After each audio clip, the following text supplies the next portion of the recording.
We're here at the Coast Guard Station Sand Key, where the initial emergency call came in and where the first rescue crews were dispatched. As you can see behind me, there are other rescue boats ready if they are needed. Here's what we know right now. The Coast Guard, along with the Florida Fish and Wildlife Conservation Commission, Tampa Fire Rescue, and the Pinellas County Sheriff's Office are participating in the search. Clearly, one of the victims was doing what he shouldn't have been doing, where he should not have been doing it. That being said, he's not the one behind bars at this hour. The security guard who confronted him is. As you can see behind me, TECO crews are here right now getting ready to fix that down power line. Here is what we know right now. Tampa police telling us around 6:40 this morning, a bicyclist was riding the bike path along the Courtney Campbell Causeway near Whiskey Joe's when he came into contact with a live power line. Police, fire, rescue, and Tampa electric crews rushed to the scene, but first responders couldn't approach the victim until the power was cut.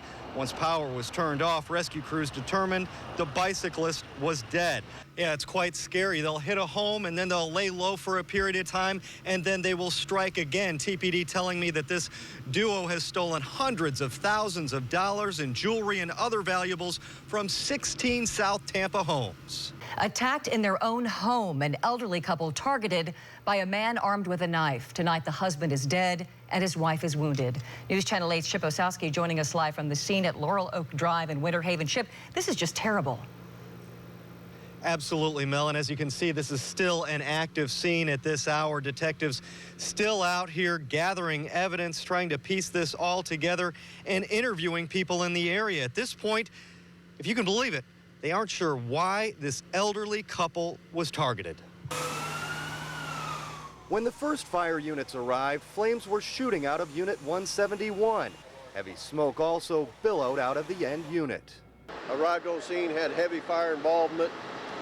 Crews made an interior attack. We had the occupant owner of the apartment apparently had leaped from the second floor and was injured. Authorities later identified that man as 60-year-old Gerald Parks. Paramedics transported him to Largo Medical Center with non-life-threatening injuries. Fire crews quickly called for a second alarm, fearing the fire would spread quickly to adjacent units.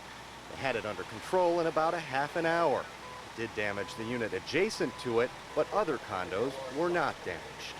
I spoke with the owner of the unit damaged by last night's fire. He didn't want to speak on camera, but he told me that after what he saw here last night, he doesn't know if he's going to move back. Neighbors watched in terror as the condo burned, fearing it would spread to other buildings. Usually you hear a siren every once in a while, but it just wouldn't stop. And we saw the lights coming down and they wouldn't stop either. They were all the way to the end, all the way out to Gulf Boulevard. And then we saw the flames high in the sky. I've never seen a fire like that.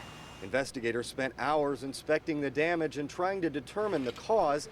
They say it's too early to call this fire arson, but they do say it is suspicious. Then you can see behind me that it's still a very active scene out here. I want to show you one of the mobile homes. That is the mobile home where 2 dogs did not make it out, but there were no other injuries. Fire crews got the call before 8 Sunday evening. They tell us the fire started in one mobile home on Bella Bella Lane in Odessa and then spread to an adjacent home. No one was in that home at the time, but the 2 family dogs were. A Pasco County Sheriff's deputy did try getting the dogs out, but just wasn't able to. Sandy Ohlenberger lives in the home with her family and was in a meeting at the time when the fire broke out. She's grateful no one was at home at the time, but heartbroken her dogs didn't make it out safely. I'm not holding up very good because I just found my dogs. Both my dogs are gone. I just thank God I'm alive. I might not have a house, but I have my family and I have my life. I don't have my dogs no more, though.